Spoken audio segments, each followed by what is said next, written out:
Welcome to Society Under the Mic. In this episode, we will be discussing the societal impact of hip hop. As usual, this is your host Diana Juarez, featuring our co-hosts Noel Gonzalez and Kristen Cáceres. Hey guys. It's good to be back after missing the last few episodes. Yeah, I was in New York, by the way. It was actually really nice. I learned a lot about culture. Like, I had no clue that hip hop originated in New York, actually. Wait, that's so true. It originated in the Bronx, right? Yeah, so I think this episode will promote hip hop culture and highlight the effect it's had on the world. I think hip hop definitely had an effect on the world, but I wouldn't go to say that it's been a good one with the way rappers are behaving and acting in society.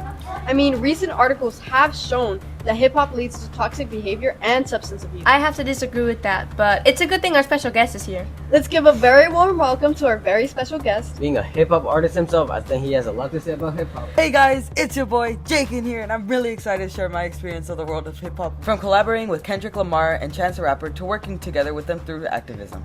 Before we start, I want to dive a little deeper into the real you, Joaquin Jaime, and not just Jake Kin. Is that okay with you? Yeah, that's fine. You mentioned working with hip hop artists, so how have you guys collaborated in making changes in society rather than music?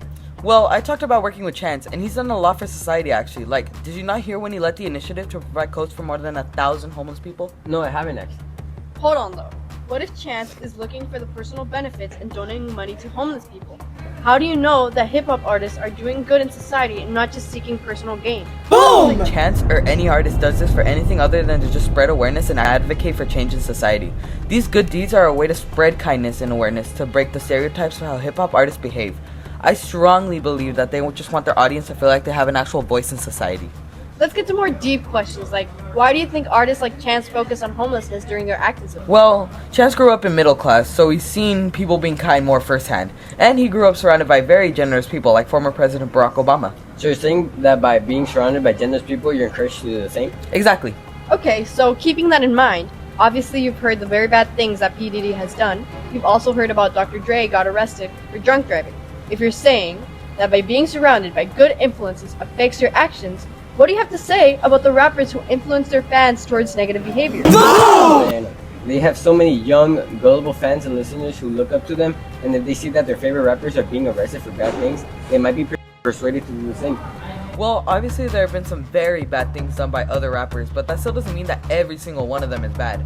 There is also some responsibility on the parents' part since they can control what their children listen to. I have to agree with Joaquin here. Don't forget about all the terrible acts done by so many other rappers. Yes, some rappers have done some really horrible things, and it's important to acknowledge it, but it's also important to admit that it's overpowered by the good things done by other rappers. But he grew up in middle class, so he doesn't know what it's like to be poor, so he shouldn't even care about it. Chance may not have had those experiences firsthand, but I know artists like Kendrick Lamar, who were born and raised in poverty, use their experiences to support homeless people and prove how you can overcome your past and rise from it. Yeah, and in doing so, he's donated to schools, homeless shelters, and women in struggling places, which just goes to show he's doing it in a place of empathy rather than just fame. Well, I still don't really know, but we don't have much time left, so let's move on. Now, before we end up today's episode, one final question.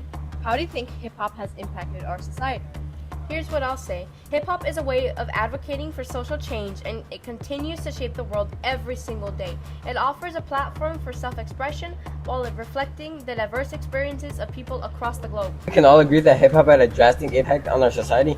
Hip-hop's impact can vary based on the message it conveys, the context in which it is consumed, and how listeners engage with it. Ultimately, hip-hop has in fact made an impact in not just our society, but our world as well.